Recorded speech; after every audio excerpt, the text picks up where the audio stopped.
ora sida perang. Dadekke wae engko golek masalah. Mergo aku ngerti watake Bagong ki ora bakal wani karo sapa wae nek ora diwarai. Ini nek dicocok atine, dheweke ora nyawang ratu, ora nyawang satria, ora nyawang pendhita, ora nyawang sapa wae, wani. Wani to, Kok? Wani tak kendel. Turah kendel. Turah-turah ming dhuwit. Kurang terus. Nek tak takoni iki le wangsulan pisan wae ora usah keterus-terus. Oh nggih. Kemempengan nek karangan. Ayo.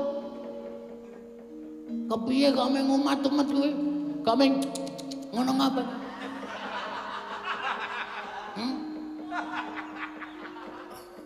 Piye? Ampun meng meneng mawon kaya ngoten niku. Niki lho jago kula wis kaya ngoten iki. Assalamualaikum warahmatullahi wabarakatuh.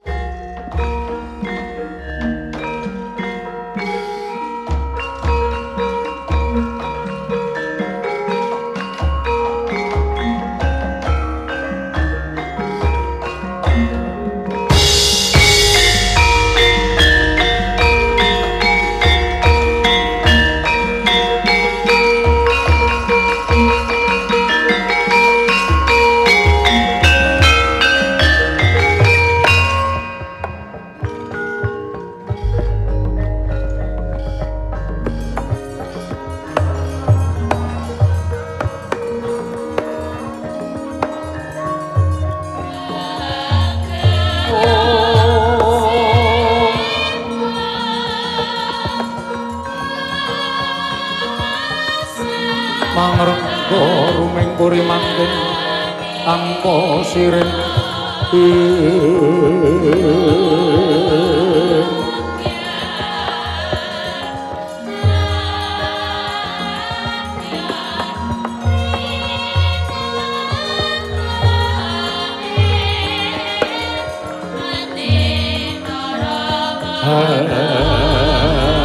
kang kumamas-mas murubing langit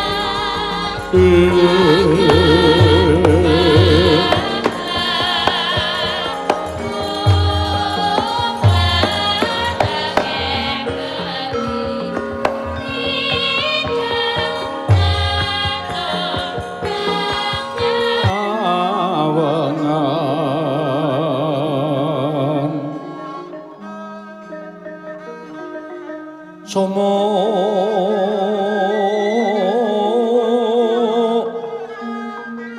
ing tias katuritan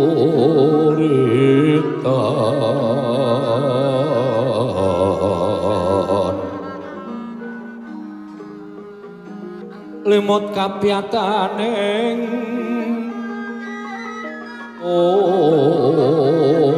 ojit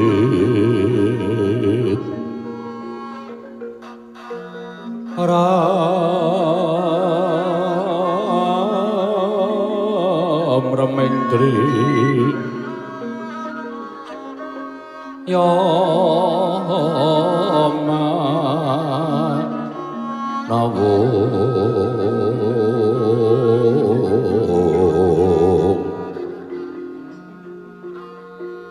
kako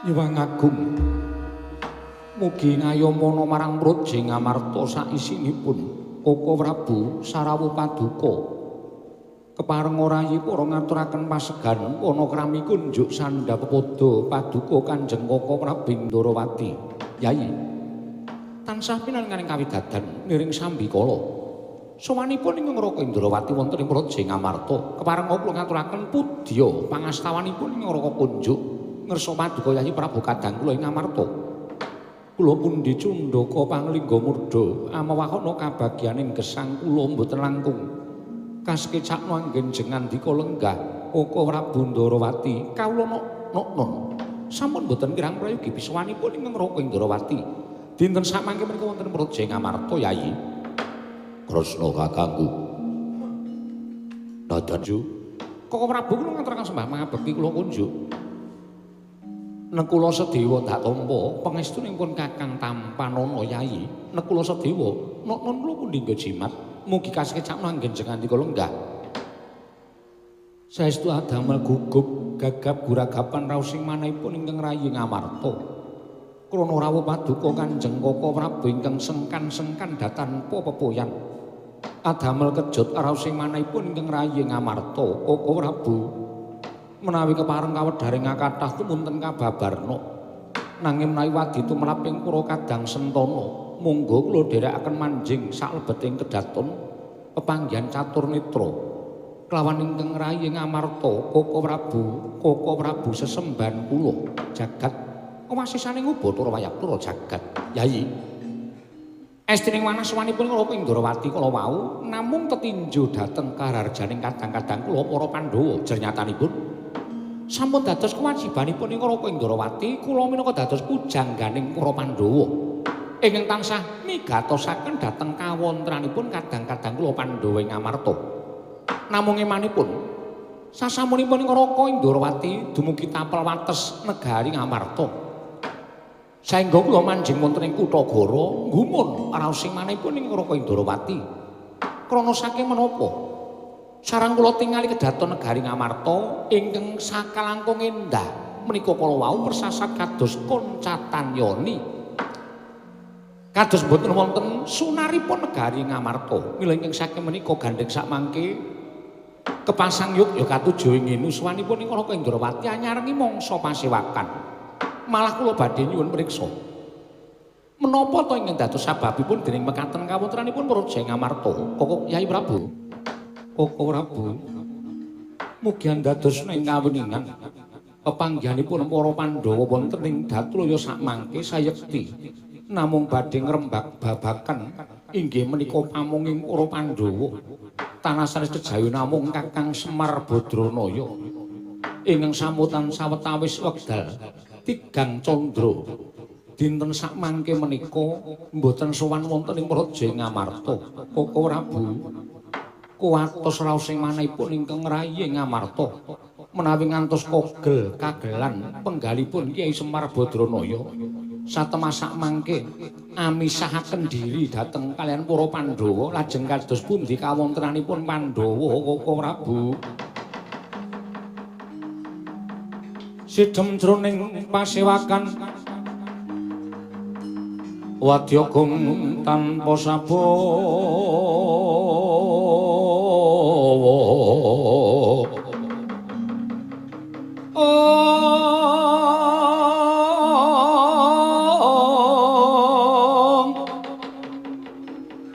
kapraban dening Sang Nalendra Tama mango nengi lerwus berbuti mantana raras berbuti mantana raras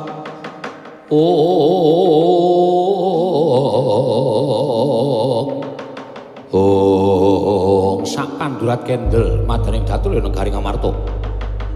Samya midhangetaken sabdanipun Nalindra Ngamarta Prabu Darmakusuma tuh Nalindra ingkang wicaksana wasis dinambi Raka Indrawati dadya kendel datan mubah datan musik nata ing Ngamarta sumawana nata ing Dwarawati. Mlenggahi kanyep minangka wadukane pujareweng ganten wardu jarwa ngecok nang durung abang dulur manding dasaring pertolo kasaru geger jaba. Apa to kang dadi darunane? Ora ana mantan wurake Gajah Medha saka Wandilan kejawi namung utusan saking Karang Kadempel. Atmajaning Ki Lurah Semar niki Ki Lurah Bagong nyrepepek pindha sata metarangan kaya gurek kang samya tumingal mangrombaing para kawula kanca piyak ana daya minggir dalu-dalan.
Koko Prabu wonten dawuh Yayi. Mboten nginten horeking pasewakan kula kinten menawi wonten nayaka minggahing nalindra ingkang sowan. Menika malam mboten pangling Atmaja utawi Panakawan ing Ngamarta. Atmajanipun Kyai Semar pun Bagong ingkang Abiyantara Koko Prabu Wiladala Jagadéwa Bathara Yayi. Nadyanto kados menapa Bagong menika tasih Panakawanipun kadang kula para Pandhawa. Mila mbok menawi sowanipun Panakawan menika dipun utus dening Kakang Semar menapa saking pikajenganipun piyambak monggo kula aturi andangu Yayi. Koko Prabu lenggah ingkang langkung prayogi kula ngestaken dawuh. Panakawan Bagong padha kanthi harja sak praptamu Panakawan ngaturaken sembah pangabekti kula kunjuk ngersanipun Prabu Puntadewa. Iya Bagong ndak tampa pangestuku tampanana. Kula pundi nggo jimat paripeh. Kula cancang pucaking weni dumawahing wijang rumeketing Werdaya. Saestu andadosaken cahya nercaya daging rakayuwanan. Bagong gawe bombong dene jangkep kang dadi aturmu. Nggih. Menawi saged niki kula mboten ajeng lucu. Kula ajeng serius niku. Supados enggal cekak-ceket mekaten sinuwun. Bagong padha rarja. Mestipun Sinandrawati wilujeng bekti kula kunjuk. Iya ya, tak tampa. Yo. Mestipun Ndara Werkudara wilujeng bekti kula kunjuk. Yo, tak tampa. Prayogane nggon ngulungguh. Sampun mboten kirang prayogi. Bagong padha rarja sak praptamu. Sampun mboten kirang prayogi. Kurang. Oh, nggih, Dek. Kula pundi nggo jimat paripeh. Kula ngaturaken bekti kula kunjuk, Ndara. Iya ya Bagong pangestuku tampanana. Kula pundi nggo jimat paripeh. Anu ngaturaken sebab bekti kula kunjuk, Ndara. Iya Bagong tak tampa pangestuku tampanana. Kita iki Ngandel ora. Wong kowe iki wis ora iso. Nek kon tenanan wis ora iso. Kowe iki tetep watakmu iki gecul kumarucul. Wong ping diwenehi pangestu karo Janaka kok mubeng wae. heeh. Prayogane nggon mulungguh. Nah niku sing kula entosi. Sampun mboten kirang prayogi niku pasangane niku nek pangestu niku kula pundi. Bagong prayogakno. Waduh, iki apa iki? Sampun mboten kirang prayogi. Panakawan, Wonten dawuh sinu. apa sababe dene sira sowan sapa ingkang utus sarta karo sapa sowanmu ning negara Ngamarta? Namung piyambakan iki wae. Numpak pit. Niki rak lagi usum. Iya, Bagong. Nggih. Mula kula nggih mboten kantun kula tetep yasa. Iya ya Bagong syukur. Nggih, saking kayu. Sing penting iso glinding. Iya Bagong, iya. Nggih. Niku rantene saking anu. Napa niku? Rotan. Iya Bagong, iya. Bagong, Nun wis gek matura aja ngrembug sepeda.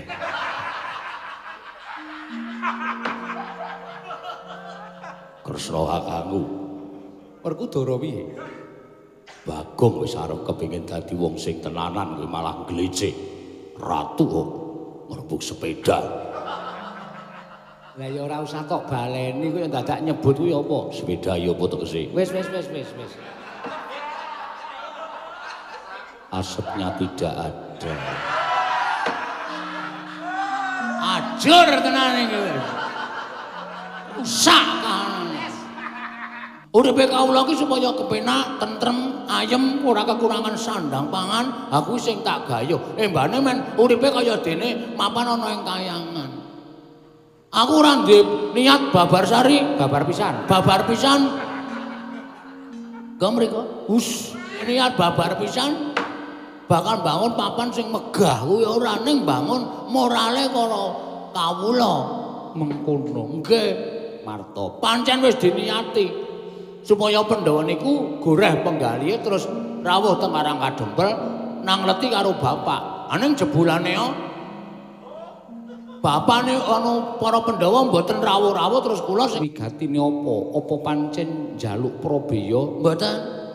Apa pancen njaluk ya kuwi pitulungan para wadyabala supaya mbangun kayangan? Mboten, kula matur mboten papan sing magrong-magrong mboten. Mboten papan sing apik mboten. Ning ngendikane Bapak apa sing tak lakon iki bakal lakon nek Pandhawa maringi ngampil ya kuwi Apa Bagong? sik to. Pusaka. Para Ngamarta ing ngengaran ya kuwi siji tumbak. Wah, jan.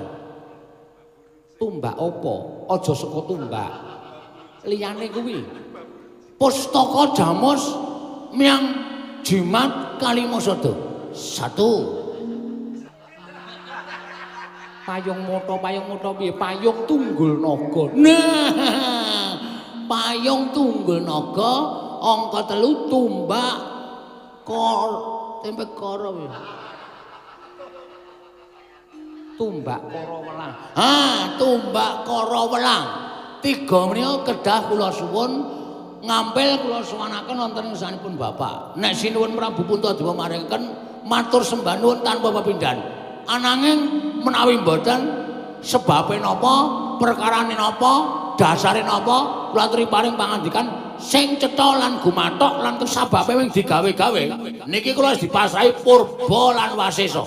Ngamarta nadyan kula suwita teng negara Ngamarta nek pusakane ra entuk disuwun ngambil dening Bapak rawe-rawe rantas malang-malang putung. Ajeng kula rebut srana pripun mawon carane. Gagatri sang kapirangu ambit dosang reknaning bawana ing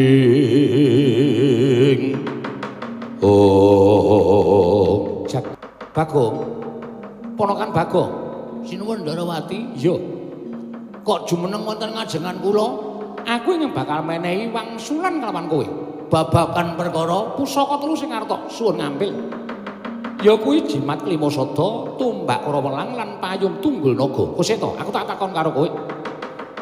Ngerti sejatine jroning pasewakan negara Ngamarta iki mau ya Prabu Darmakusuma sak kadang-kadehan kuwi ngrembug perkara bapakmu nggono ora sowan telung candra suwene. Ninggal kalawan kewajiban kaprajan. Dadi penggalianing para Pandhawa nanging durung nganti dirembug kanthi apik lan becik dumadakan kowe sowan. Kowe sowan ngersaning para Pandhawa kowe ngandhaken bapakmu kepengin bangun kayangan mbutuhake pusaka 3 negara Ngamarta. Wis aku tak takon. Saiki aku tak takon karo kowe wangsul ana pitakonku. nggih. Bapakmu ki derajate apa? Kere Bapakmu ki derajate apa? ming abdi, ming panakawan, ming kawula cilik, rakyat melata. Jelata. Jelata.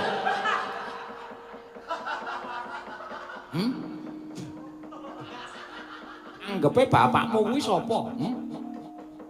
Apa pancen bapakmu kuwi leluring para Pandhawa apa derajate bapakmu kuwi ngungkuli para Pandhawa? Pandhawa kuwi kang kagungan pusaka 3. Pandhawa sing duwe tumbak kara welang kayung tunggul naga pustaka Damus Klimasada. Pandhawa kuwi pepundhane bapakmu, Pandhawa kuwi sesembahane bapakmu, Pandhawa kuwi sing menehi urip karo bapakmu. Lah kok dadi bapakmu cumalena lan nyolanyo lancang ucape. Wani nyuwun ngambil pusaka 3. Wis mingerke berarti wong tuamu napa piye? Wis ora eling derajate Semar. Wis ora kelingan Semar kuwi derajate mung wong cilik. Lah kok dadi wani nyuwun ngambil pusaka? Tegese panguwasaning Semar ki apa ngungkuli para Pandhawa napa piye, Bagong?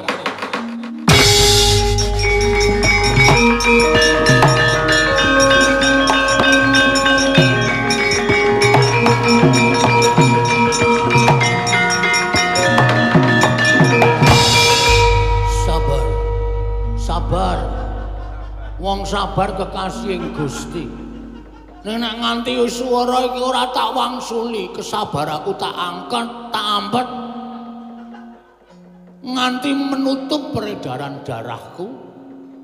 Aku iso stroke dadakan. Aku dadi kaya ngono omonganmu, Kres. Kok dadi kaya ngono omonganmu? Aku wis ngerti, aku wis rasa tak tudunung-dunungke, rasa tak tuding-tuding. Nek bapakku iki wong kere, bapakku iki wong ceplek, bapakku iki wong melarat, bapakku iki ponokawan. Rasa tak omongi. Aku wis paham. Aku wis ngerti. Nek lak kok dadak tak omongke seru banget ning negara Ngamarta mongko sing padha rawuh akeh ra jamak kaya ngene. Kawula Nayaka padha sebo. Kok kowe mentala ngucap, "Bapakmu ki wong kere." Bapakmu ki panguran Sang Hyang Wisnu. Wisnu kuwi apa? Wis liyan. Stop. Wisnu iki dewa, ning kowe kudune paham, kudune ngerti alur silsilahe bapak. Bapak iki sapa? Sang Hyang Wismaya. Kowe nek nyeluk bapak ki Pakde.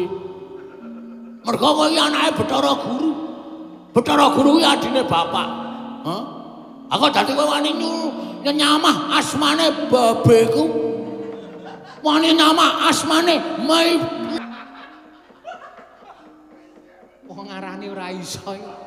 Lah kae karepe piye, Yayi? Kae karepe Father.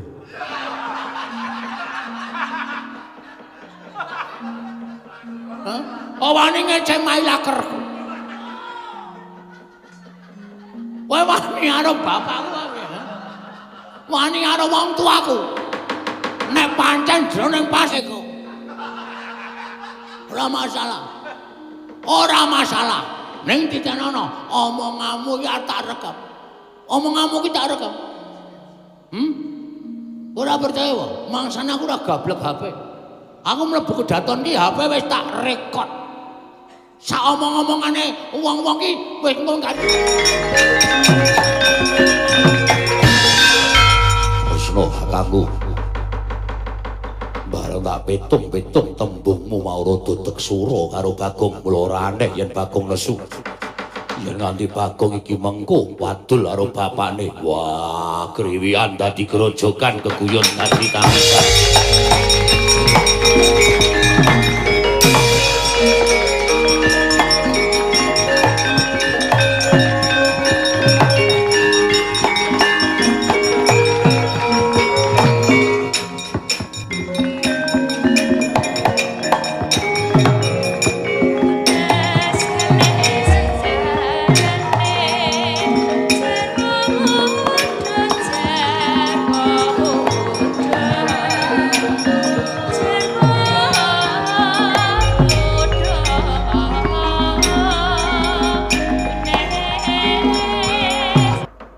Miturut penemuning sira Yayi kepiye?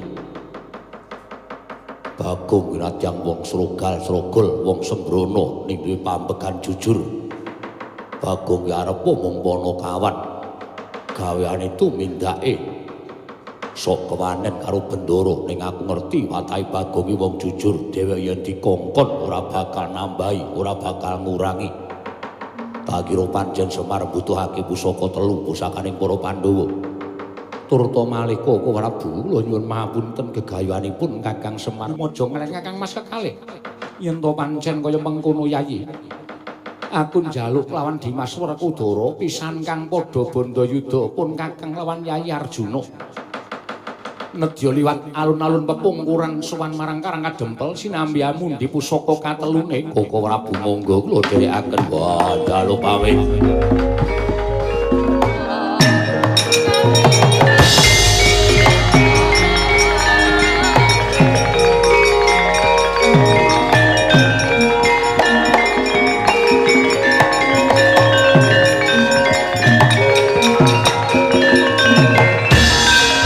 Semangkean temenanan jan larake ati omongane Prabu Bathara Kresna. Nek bapakku wong kere gedhi bal 17 wong elek nyolok mripat. Aku upama ora isin ono nangis nang ngarepe semono. Nalendra Titis Bathara Wisnu omongane kok kaya kernet. Waton iso jeplak wae. Cecep-cecep wong kere gedhi ora mingerke brawah jan lara tenan asih. Arep wani kok aku rawani.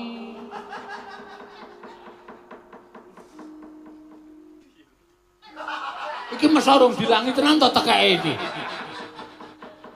Suwane Ngamarta ana tekek, suwane Mandura ana tekek. Dandang karo masa kok nglembras anggon-nggon. Elok tenan iki, ana kepiye meneh? Oke, wis tak niati bek.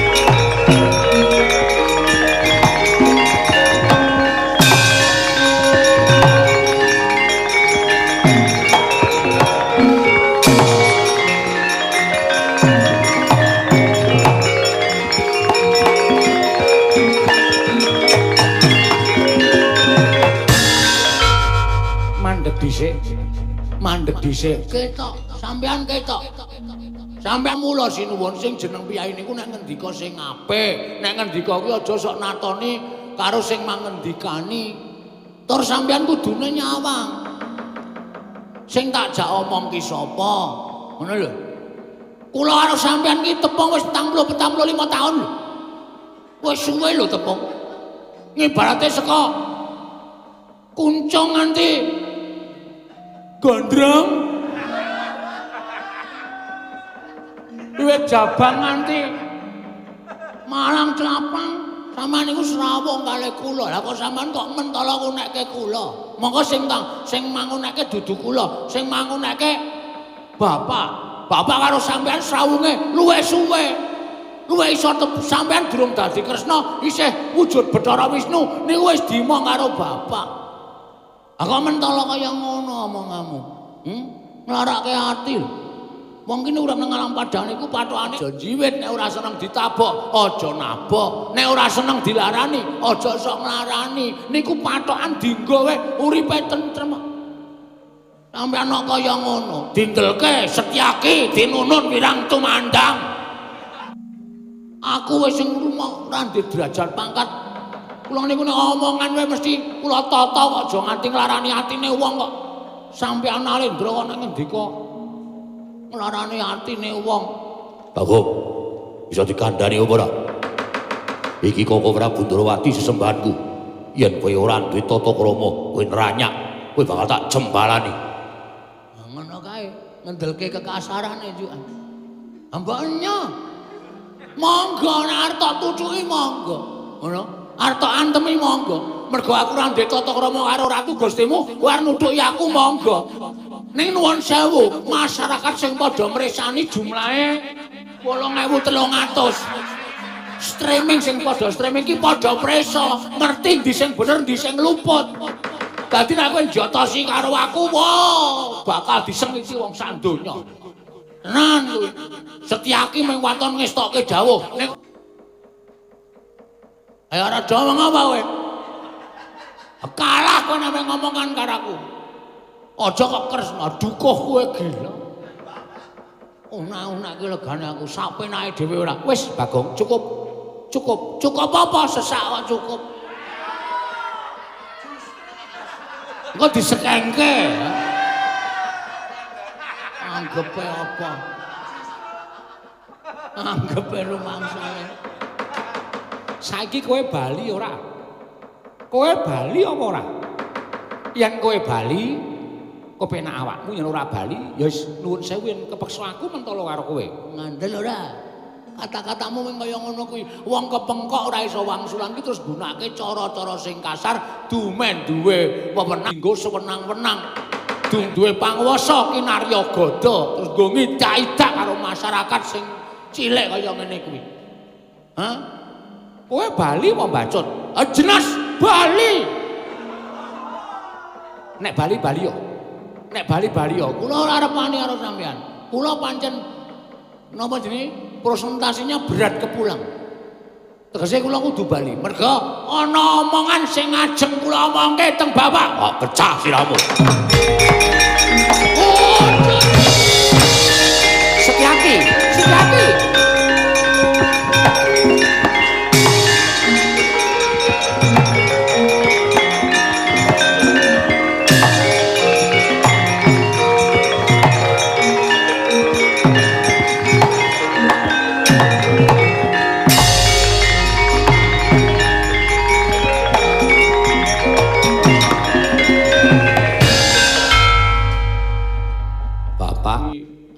Sing sok tresnani Kakang Garukaca. Aku Iki yen ora kowe ora Ngamarta Kerawan Kresna.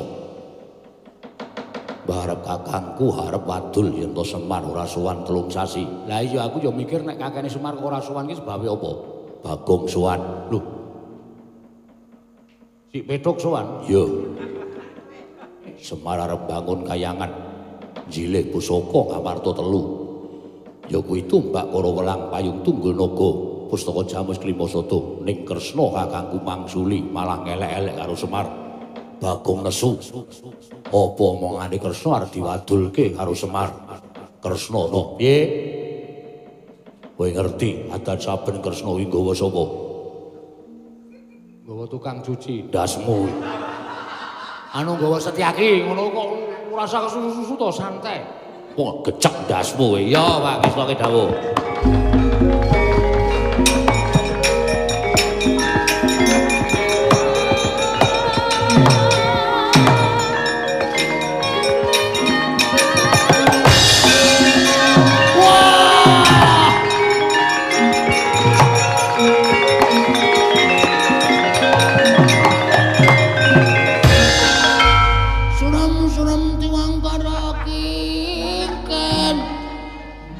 Mangos wakang layon.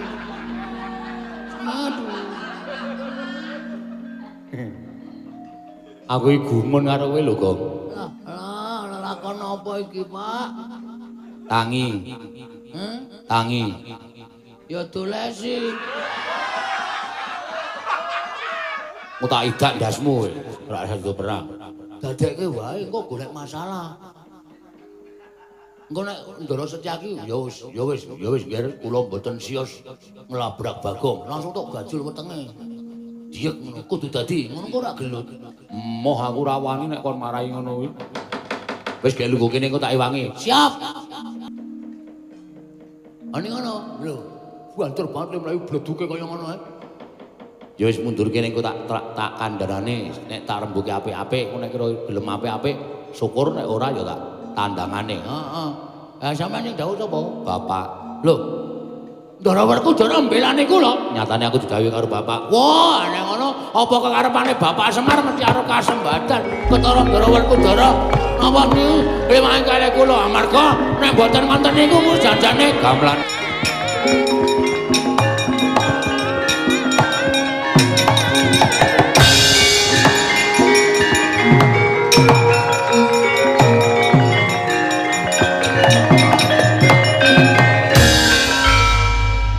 Mak cilik inggih nggih. Anggirantasena. Heeh. Kok jumeneng wonten mriki? Ora Mak cilik kok mlayu-mlayu ngopo? Ngoyak tiyang. Sing doyak. Tiyang wonten wingking panjenengan. Lho, Bagong kok? Inggih. Sebabe Bagong wantun kalian Sinuwun Ndarawati. Mergane Bagong wani rak mesti ana sebabe. Mergo aku ngerti watake Bagong ki ora bakal wani karo sapa wae nek ora diwarai. Ini nek dicocok atine, dheweke ora nyawang ratu, ora nyawang satria, ora nyawang pendhita, ora nyawang sapa wae, wani. Wani to, Gong? Wani tak kendel. Turah kendel. Turah-turah ming dhuwit. Kurang terus. Nek tak takoni iki le wangsulan pisan wae ora usah keterus-terus. Oh nggih. Nek sing jeneng gamelan wis muni iki le omong leren. Kemempengan ya karangan. Nek Mak arep ngantemi Bagong, arep ngajar Bagong, aku sing ra entuk. Anggir boten pareng. Ora entuk. Tantrimanipun anggir aku ngewangi Bagong. Lah ngaten panjenengan badhe wantun kalian kula. Nuwun sewu, ora wani karo Mak Cilik. Ning wani karo sipate Mak Cilik sing agahan ngewangi karo wong sing urung tok pitung bener lan lupute. Urung karuan. Siwa Ndarawati kan adan titi sing dewa ning tumindake sarwa bener durung karuan. Kae isih kesipatan watak titah, tegese watak menungsa lumrah. Sing kedunungan ina lali salah apes lan mati. Dadi ora sateruse Siwa Ndarawati iki dadi wong bener. Mesti ya kedunungan luput. Nek dununge luput Iki mau tak pitung kowe luput, Bagong bener, nek kowe arep ngantemi karo Bagong, saiki perkarane ora karo Bagong ning perkarane karo Antasena. Yo. Sisan gawe sekali-sekali aku tak nyoba kekuataning Senopati Ndarawati iki piye. Ampun meng meneng mawon kaya ngoten niku. Niki lho jago kula wis kaya ngoten iki. Yo nek pancen nyoba. Mengko iso dititik kok Majilik. Aku ngerti Majilik iki Piyai Digdaya. Aku yo nuwun sewu. Saiso-iso ngimbangi kekuatane Majilik. Ning ana tetembungan ala ora tumama ning becik.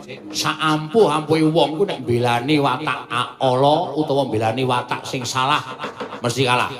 Wis to yakin? Ora usah dadak mbok pitung. Nek sampean kalah karo aku sampean aja isin, sampean aja wirang. Mergo sampean mbelani watak sing kleru. Sayo, diwiti saiki apa kapan aku manut rupak mani jembar wani. Aja meneng wae Mak Cilik.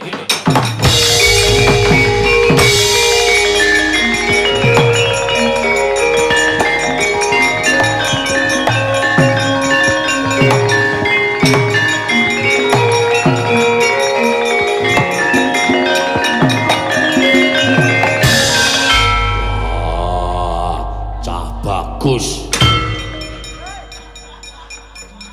Mbak. Arep ngopo? Arep melu-melu Wah, melu-melu apa? Iki anakku. Nggih, jan gleleng tenan kata-katane jan termasuk. Yo. Ulang aku. Heeh. Ulang aku. Lulus SD. SD online. Online yo Ora tau sinau, ora tau ujian, ngerti-ngerti lulus. Rewet. Bagong. Dalem. Baliyo ning Karang Kadempel. Barep kakangku wis budal ning Karang Kadempel sinambi gawa pusaka 3. Estu nawa? Yo. Wah, matur sembah nuwun, Ndara. yo gong yo bareng karo aku. Yo, jajan lho. Yo. Jan kowe iki mesti ngono kuwi kok. Iki dina iki sing nggo mangan apa? Oke, soto, sate, gulai, tongseng. Ora wetengmu amot po. Amon iki kok tak tarik melar kok wetengku. Asakku iringan tak ngek-ngek ngono segone ngiwo kabeh. Ku ngisi sing tengen. Sing tengen tak tarik ngek-ngek ngono. Segone mlebu nengen kabeh. Ha tengah ru ngisi tongseng, jus. Terus tarik medun. Aja ndak kembar. Oh iya. Wah, mbok aja kene to. Nah, seneng aku ya mergo kowe iki wis tuwa nek tak keplak ndak aku kuwalat. Yo Gong yo. Yo, nyuwun pamit Ndara Werkudara. Sing hati-hati, aku nututi. Nggih.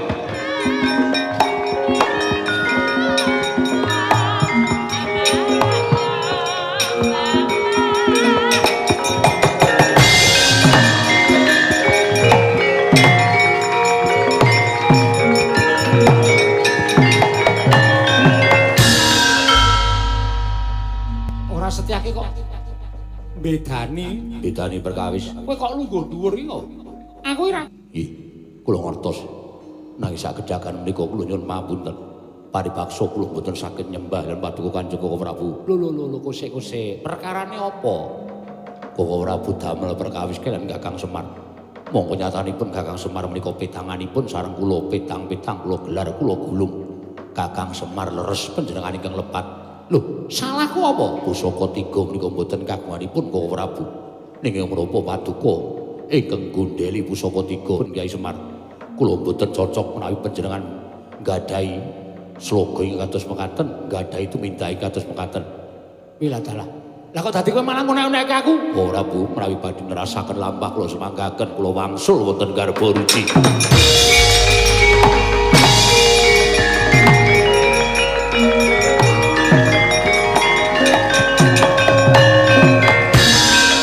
Saya gempung penggaling nata Ndrawati lawan Kelurahan Semar Badranaya teng dedet penggaling nata Ndrawati pantok puntaning tekad sigra matek aji pameling cumlorot sang Pandya Betari Durga.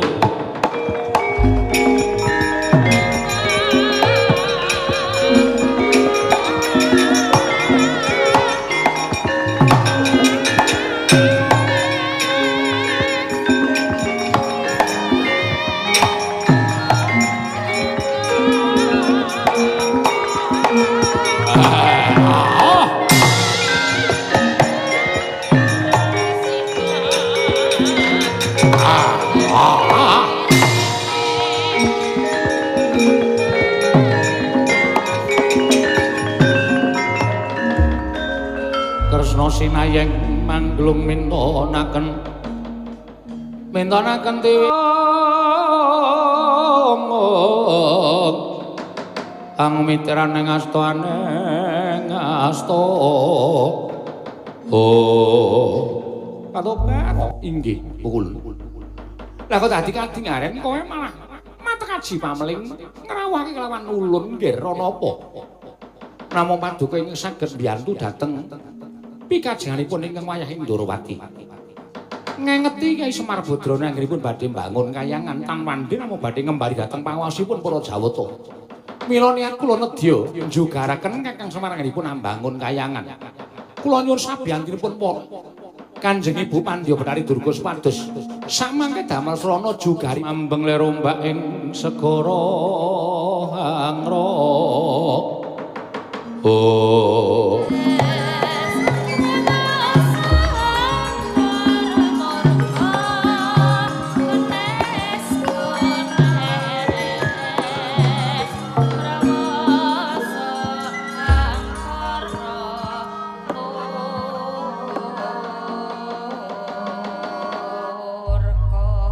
Kepareng rawuh enten Karang Kadempel. Malah sinuwun ngamarta pun maringaken pusaka tetiga. Pustaka Jamus Klimasada tumbak Karawelang payung tunggul naga. Pancen iki dadi syarat supaya sampeyan iku rawuh enten padusunan, rawuh enten Karang Pradesan nyaketos dhateng gesangipun para kawula sampeyan. Nek kawula niku mang caketi raos pangraosipun mang cedhaki atine. Niku padha karo wis digatekke. Bombonging kawula tanpa pepindhan. Ingkang mekaten kawula tansah bangun miturut dhateng dawuhipun Nalindra. Sinuwun punta lan sak kadang kadheyan ingkang mekaten damel praja menika ayem tentrem. Embanipun para kawula gesang wonten ing kayuwangan kaya sing kula jangka niki Ndara. Bumi kunjang kanjing langit kelap-lapaton paten prayena semuriris.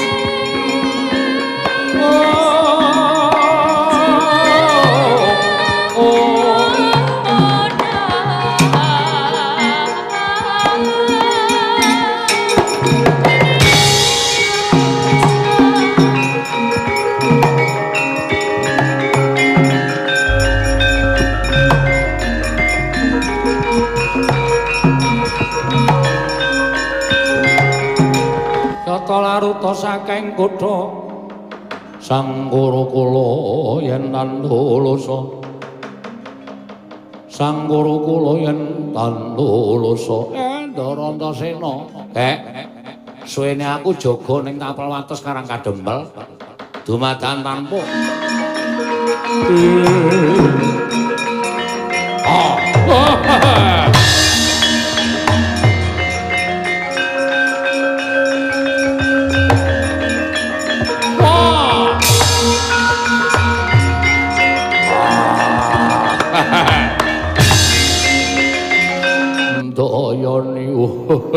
iki sing jeneng Semar. Pancen iya, kowe sapa? Aku Jajal Werka. Alawi gatine pancen diutus dening dewa. Dewa sapa sing utus? Dewa sing mapan ana ing kayangan, mesti eneng jenenge, eneng wewisike. Aku kandhanono nek pancen dewa cetha wisike sapa tak jujuke kayangane. Sebabe apa kok dadak ngutus karo kowe ngogreh-ogreh nggonku duwe gawe bangun kayangan Jajal Werka. Kowe aja ngapusi karo aku. Nek sing tok apusi Semar tak kira ngandel wae. Nek Semar kuwi wong sing angel diapusi. Dewa ora bakal misik karo kitahe, ora bakal utusan karo wujuding Gandharwa supaya ngogreh-ogreh wong sing duwe pakarti becik. Monggo Semar gegayuhane ora ngesuk-suk karo uripe sak pepadane. Gegayuhanku ora gawe kapitunaning sak pepadane ning malah gawe becik kalawan sak pepadaku sing urip ana ing negara Ngamarta. Lah yen dewa sing kongkonan karo kowe iki arep ngogreh sing dadi kekarepaning Semar. Mengko aku sing arep matur karo Sang Hyang Bathara Wenang supaya dewa sing aran Wisnu kuwi dicopot wae aja nganti dadi dewa nek senengane bebeda karo wong sing duwe gegayuhan becik jajal proko.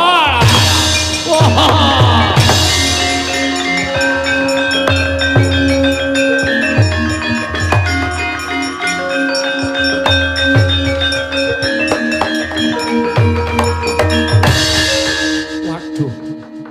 Lah kok jebul Kakang Semar ora iso diapusi.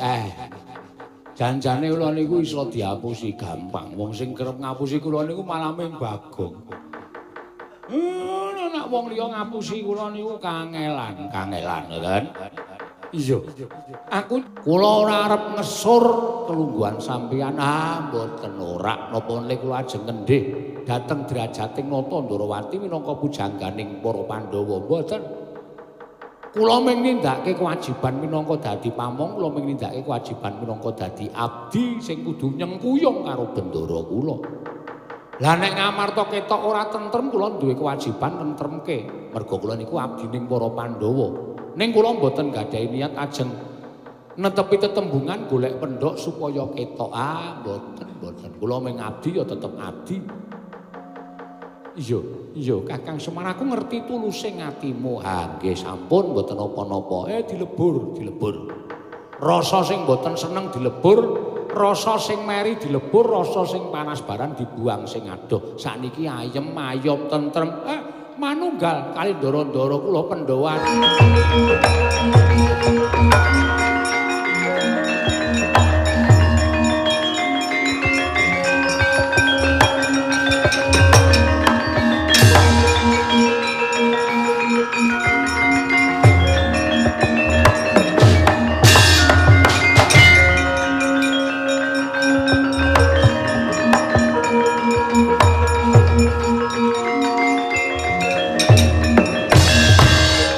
Bul bener. Sapa? Sing nyalake sapa? Aku mung muni, lho ora ngono tak tung. Kan terus ora. Ki mulane ora iso. Lho mata. Iki sesuk bubar Wayang Srimanetro nek. Tutuk-tutukan ngene iki. Rampung Juli iso gagaro tak kabeh pono kawan. Kowe sing marahi goblok ora. Ayo Mbak Agnesia Nandasari. Yo, ayo genti ya. Ki mau apa tembangane Mbak Agnesia Nandasari mau? Oh, Podang kuning utawa Kidul Gunung Tiwul. Ora. Sing wis wingi ora usah diomongke meneh. Ora ana Tiwul Gunung Kidul. Krawu Tiwul ndase. Edian. Wah iki nek ora tetek diagelar mlebu Cilimen ngrekoso lho. Dadi Gareng, dadi Petruk, dadi Bagong iku wah nek ora serep sirahe tak-tok. Heeh. Cah sigrak ngene iki. Yen asih, nggih. Oh. Langsung, Pak. Langsung. Oke. Wes. Rasa dadak werna-werna. Wis ayo. Apa jare rumangsane padake? Padake ra iso langsung, Pak. Oh. Iso. Iya.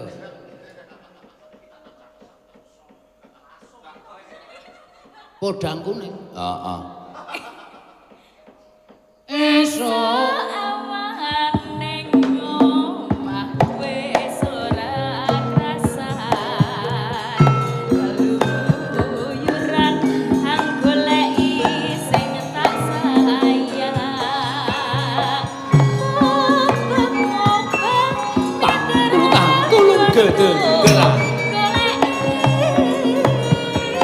ora krasa esuk awan ganti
sing dijenengi gojek joget.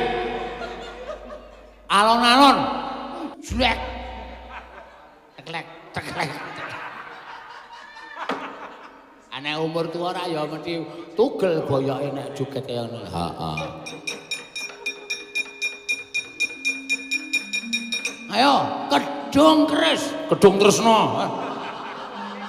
Kadung tresna. Kadung keris ki desa kok.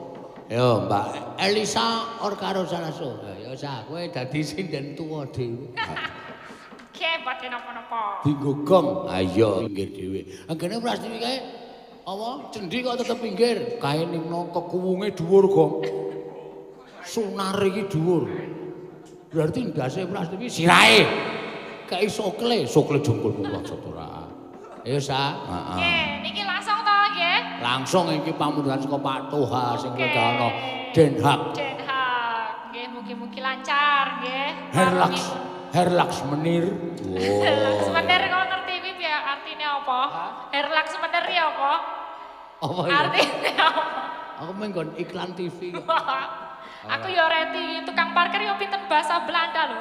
Vrij ngono kae basa Belanda ya. Prei. Kae prei kok vrei. Yo bahasa Belanda. Sesuk minggu vrei. Ayo. Ku yo basa Belanda. Kadung tresna. Heeh. Wah, wektune ngoyak itu. Ayo mlayu. Wis 21.45. Wah, iki cekat-ceket. Langsung perang wae. Oh, perang karo sapa? Heeh ya, ha iya kok ndur ngawur ora. Ya, mangga. Lamat wis katon tejane yen brongkaton pancarong aduh wiragane sinawatan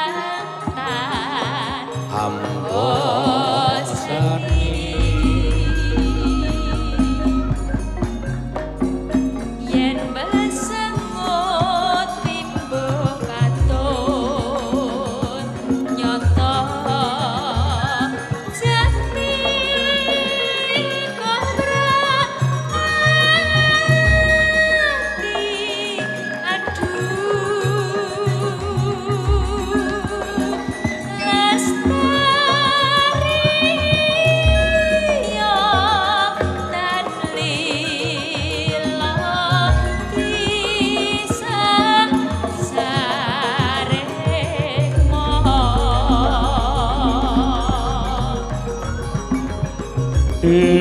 nadyan kekasane kalingan godhong salamban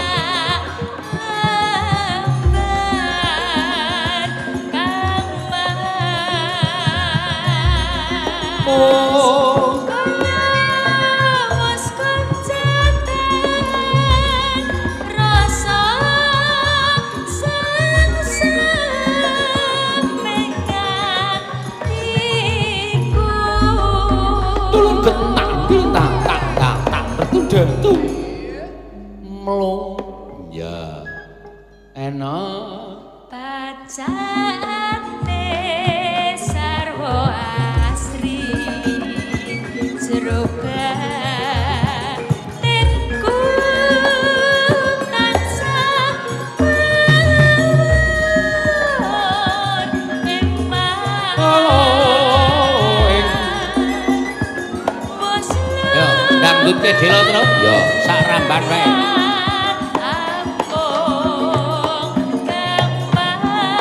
Menggo suasanane meriah. Yo. Yo. Iya iya. Hey. Yo. Yo. Yo. Iya. Yo. Iya. Yo. Iya. Yo. Yo.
laso-laso kembali ke tempat kursi penuaan. Ya.